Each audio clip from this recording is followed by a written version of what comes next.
Cher manager, bonjour. Je suis Julien Godefroy, consultant et formateur en management. Pour progresser facilement dans votre management, je vous invite tout de suite à télécharger gratuitement mon e-book de plus de 40 conseils pour motiver vos équipes. Vous trouverez le lien dans la description. Pensez aussi à vous abonner à ma chaîne YouTube pour consulter mes dernières vidéos.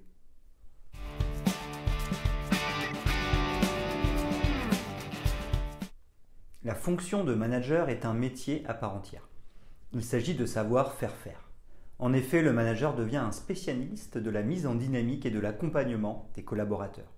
Mais pour cela, quelle stratégie de management peut-il mettre en œuvre? Les apports théoriques du management se sont faits au fil des siècles. Depuis toujours, certains parlent de se tourner vers les équipes ou non.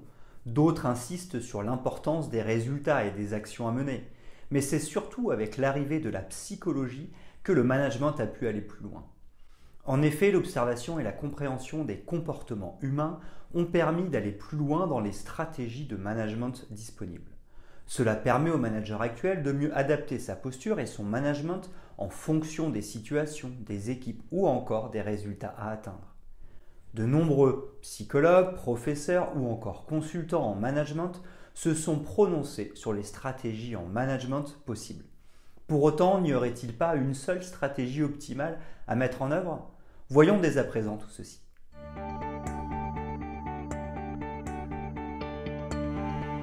Premièrement, s'appuyer sur les 4 styles de direction de Rensis Likert pour les stratégies de management. Rensis Likert, psychologue américain, a travaillé sur les styles de direction. Nous retrouvons son travail dans son livre New Patterns of Management de 1961. Selon lui, il y a 4 grands styles de direction.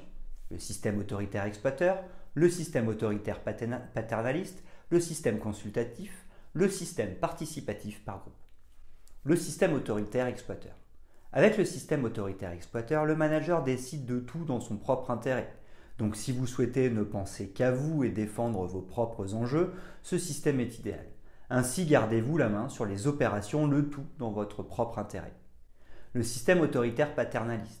Le système autoritaire paternaliste vous permet de toujours garder le contrôle et de défendre vos intérêts.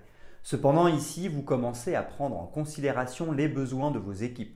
Vous gardez le pouvoir, mais vous comprenez que vos équipes puissent avoir des attentes. Le système consultatif est une des stratégies de management. Vient ensuite le système consultatif. Vous demandez l'avis de vos équipes. Cependant, vous êtes libre de le respecter ou non. Vous gardez la main, mais vos équipes peuvent s'exprimer. Donc il devient important de retenir leurs avis régulièrement sous peine que ce modèle se retourne contre vous. Cependant, l'avantage est que vos équipes vont s'intéresser et s'engager beaucoup plus dans leur travail. Le système participatif par groupe. Enfin, le système participatif par groupe vise à pleinement engager vos équipes dans les processus de prise de décision et d'élaboration des plans d'action. Vos équipes sont pleinement engagées. Elles prennent leurs responsabilités. Vous avez perdu le contrôle, mais vous gagnez en création de valeur et en engagement de vos équipes.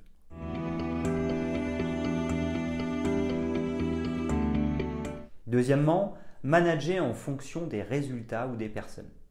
Le travail de Rensis Likert a été complété par Robert Rogers Blake, qui était un professeur et essayiste américain, et Jane Strigley-Mouton, une théoricienne du management et consultante américaine. Ils ont ajouté 2 axes au travail de Rensis Likert, orienté sur les tâches ou orienté sur les personnes. Donc lorsque vous réfléchissez à vos stratégies de management, vous pouvez considérer 2 voies. Une voie qui est orientée vers vos équipes. Dans cette direction, le manager estime important de prendre en considération l'humain. L'autre voie est orientée vers les tâches. Dans cette logique, ce qui compte, c'est d'atteindre les objectifs. Bien évidemment, les stratégies de management sont nombreuses car il est possible de décliner son management à partir de ces 2 voies. Il y a donc 5 déclinaisons possibles. Le management laxiste est une des stratégies de management. Avec le management laxiste, le management n'est orienté ni sur les résultats ni sur les personnes. En réalité, le management n'est pas ou peu présent. Le manager ne se préoccupe pas de ce qui se passe.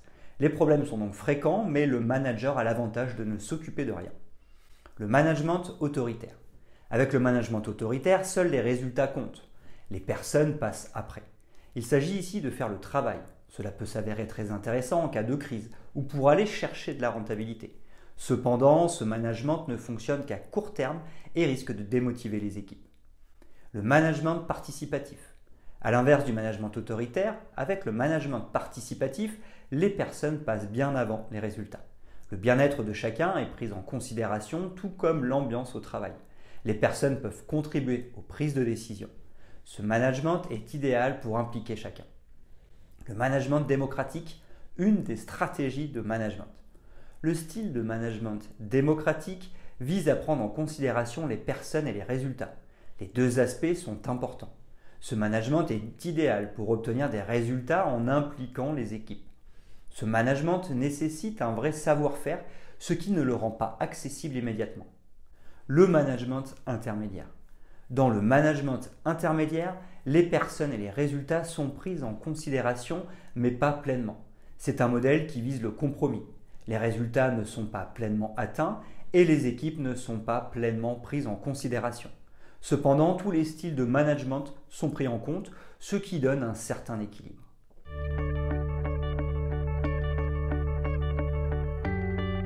Troisièmement, stratégie de management et théorie moderne, en fonction du niveau de compétence et de motivation des équipes.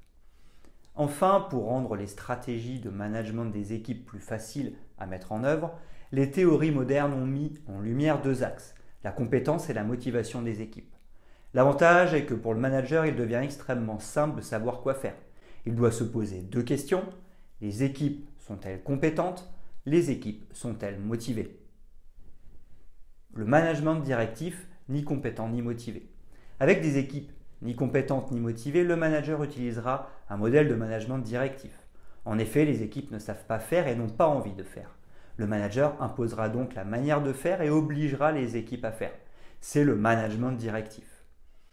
Le management persuasif, pas compétent mais motivé. Dans ce cas de figure, les équipes ont envie de faire leur travail, mais elles ne savent pas le faire. Le manager devra donc les accompagner pour qu'elles développent leurs compétences.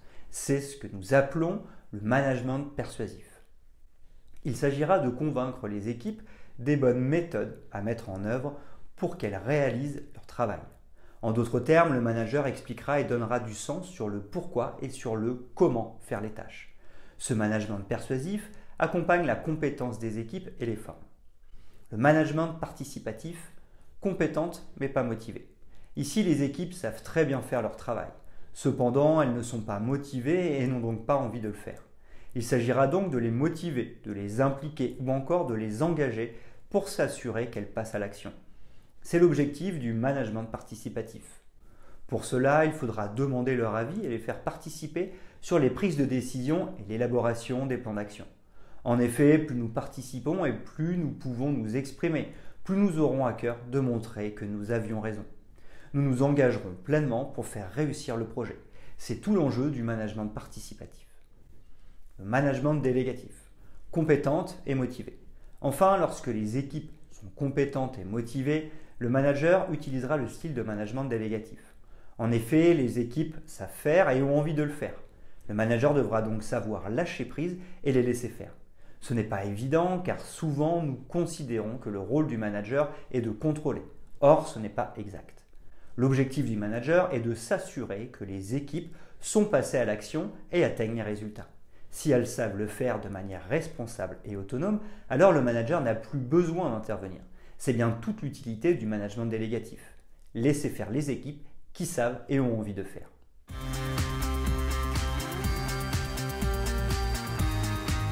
Quatrièmement, stratégie de management vers une stratégie unique. Et si tout ce que nous venons de voir convergeait vers une stratégie unique? Y a-t-il une posture idéale du manager? Je pense que oui.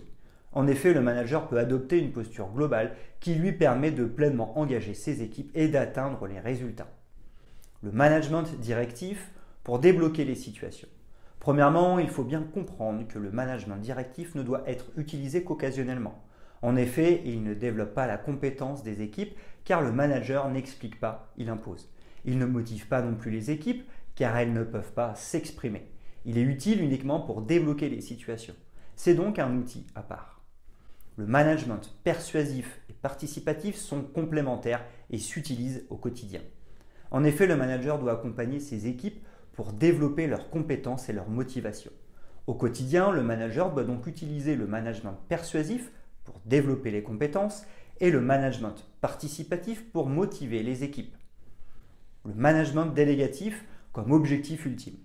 Le management délégatif, à savoir le stade où le manager lâche prise pour laisser faire ses équipes, est donc l'objectif final. En effet, tout manager souhaite que ses équipes sachent faire et aient envie de faire. Ainsi passe-t-elle à l'action sans aucune intervention. C'est là où le manager gagne pleinement du temps. Stratégie de management, la posture idéale. La posture idéale est donc de persuader et de faire participer les équipes au quotidien. De cette manière, elles développent leurs compétences et leur engagement. À cela s'ajoute le fait que le manager doit leur donner les moyens de réussir. En effet, les équipes vont avoir besoin de moyens financiers, matériels ou encore humains pour réaliser leur travail. Par exemple, l'idée c'est de comprendre que pour monter sur un toit, il faut une échelle. Le manager doit donc fournir une échelle à ses équipes. Une fois les équipes disposant des moyens de réussir et pleinement compétentes et motivées, le manager lâchera simplement prise pour les laisser faire.